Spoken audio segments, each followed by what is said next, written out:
Hello everyone, আসসালামু আলাইকুম। কেমন আছো তোমরা সবাই? আই হোপ সবাই অনেক ভালো আছো। সো আলহামদুলিল্লাহ আমিও অনেক অনেক অনেক ভালো আছি। তো আজকে সন্ধ্যার পর ছানাপোনাদেরকে নিয়ে বাইরে চলে গিয়েছিলাম একটু ঘোরাঘুরি করার উদ্দেশ্য। বাবু অনেক জেদ করছিল, বলছিল যে মাম্মা বাইরে যাবো, বাইরে চলো বাইরে চলো, আমি ফুচকা খেতে যাবো। তো ওকে নিয়ে আর কি একটু বাইরে বের হয়েছিলাম আমার সাথে আমার ছোটো বোনকে নিয়ে। তো রাজশাহীতে এটা নতুন রেস্টুরেন্ট ওপেন হয়েছে, হোয়াইট আর অনেক আলো, মানে অনেক লাইটিং দিয়ে। এটা 64 ট্রাই রেস্টুরেন্ট, এরকম নামটা নতুন আর অনেক আনকমন। তো এখানে একটা দোলনা আছে, তো এখানে বাবুকে বসে আমি একটু দোল খাওয়াচ্ছিলাম। ওর সিঙ্গেল ভিডিও নেওয়ার পর আমি ওকে একটু আমার সঙ্গে ভিডিও নিচ্ছিলাম, ওকে দোল দিচ্ছিলাম আর কি।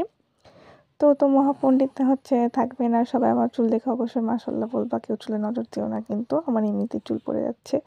আর এই যে ওকে আমি যত বসে রাখতে চাইছিলাম সে বসবেই না, সে তো মহাপণ্ডিত, জোর জবরদস্তি যাই হোক একটু রাখতে চেয়েছিলাম, কিন্তু না, আর পারলাম না ওকে বসিয়ে রাখতে। এইভাবে ও আমার সুন্দর করে জোরে জোরে পিছনে চলে গেল আমার। এখন আমি বসে, মাম্মাম তুমি বসো, আমি তোমাকে দোল দিই। এই দোলনাটা যদি একবার পিছিয়ে যে ওকে লাগে তোর কী অবস্থা হয়। তো এই যে বিহীন দেয় স্ক্যাম, আমি ওখানে বসেছিলাম, দেন আমি মানে দোলনাটা ছাড়তে চেয়েছিলাম না। তারপরে যে কাপতি উঠে আসছে ভিডিও করার জন্য। সো মাম্মামকে নিয়ে একটু হাত ধরে বলছিলাম চলো মাম্মাম আমরা একটু স্লো মোশন ভিডিও করি আর কি। তো এই যে আমার মাম্মা, যা করতে হয় ওকে সবসময় জোর জবরদস্তি করতে হয়, ও তো এক জায়গায় স্থিরভাবে থাকতেই চায় না, কি আর করার, ছেলে বাচ্চা তো অনেক চঞ্চল আর কি। তো এই যে হাত ছেড়ে দিয়ে মার দিয়েছে একটা দৌড়, এভাবে যে ওকে কীভাবে দৌড়াতে দৌড়াতে, এই যে আবার দৌড়াতে দৌড়াতে আমার কাছে চলে এসেছে, আমার ভয় দিতে লেগে লিটারেলি হাসি পেয়ে গিয়েছে। তো এখানে মানে এখানে ঘোরাঘুরি শেষ করার পর আমরা চলে গিয়েছিলাম একটু গার্ডেনে, হাঁটাহাঁটি করছিলাম, যেহেতু আমাদের গাড়িটা আসতে একটু সময় লাগবে বলছিল, তার জন্য হচ্ছে আমরা একটু গার্ডেনে হাঁটাহাঁটি করছিলাম। তো এখানে আমরা একটু কোক খাচ্ছিলাম, এখানে একটু স্লো ভিডিও নেওয়ার চেষ্টা করছিলাম। তো বাচ্চাটা এক জায়গায় থাকতেই চাইছে না, আর আমি হচ্ছে এই যে একটু দাঁড়িয়ে একটু পোজ পাজ নিচ্ছিলাম যে ভালোভাবে একটু ভিডিও করা যায় কিনা। তো এই যে একটু ভিডিও করতেছি, হাঁটতেছি, আমরা ওয়েট করছিলাম এখানে একটু, মানে আমরা ফুচকা চটপটি আগে খেয়ে ফেলছি, তো খাওয়ার পরে যে একটু ভিডিও নিচ্ছিলাম। আর এটা ছিল কালকের ভিডিও, আমি একটু লক্ষ্মীপুরে গিয়েছিলাম ওষুধ আনার জন্য, আমার মেডিসিনগুলো শেষ হয়ে গিয়েছিলো এই কারণে। তো এটা আমার হচ্ছে মানে চা লাভার, অনলি চা লাভাররা এটা ফিল করতে পারবে যে একটা চা লাভারের কি দুঃখ, চা যেখানে যাবে চা খাইতেই হবে। আর এটা ছিল 16ই ডিসেম্বরের ভিডিও।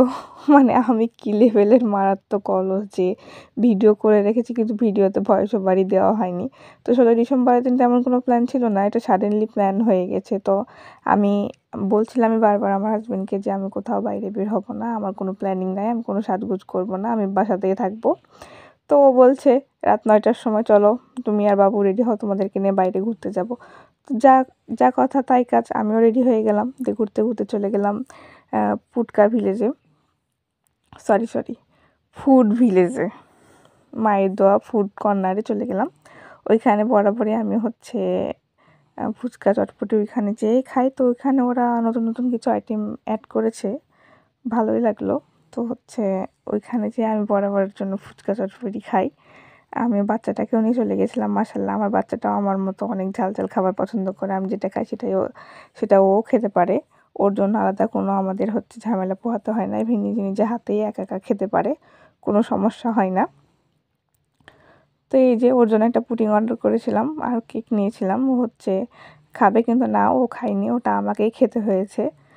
ও একা একাই সব কিছু খেতে পছন্দ করে, আসলে আমি যে ওকে হাত দিয়ে খাবার খাইয়ে দিব এটা পছন্দ করে না, ও নিজে নিজে খেতে পারে মাশাআল্লাহ। তো এই যে পণ্ডিত বাচ্চা আমার, ও একা একাই খাবে, আমি খাইয়ে দিই, সেটা হচ্ছে না।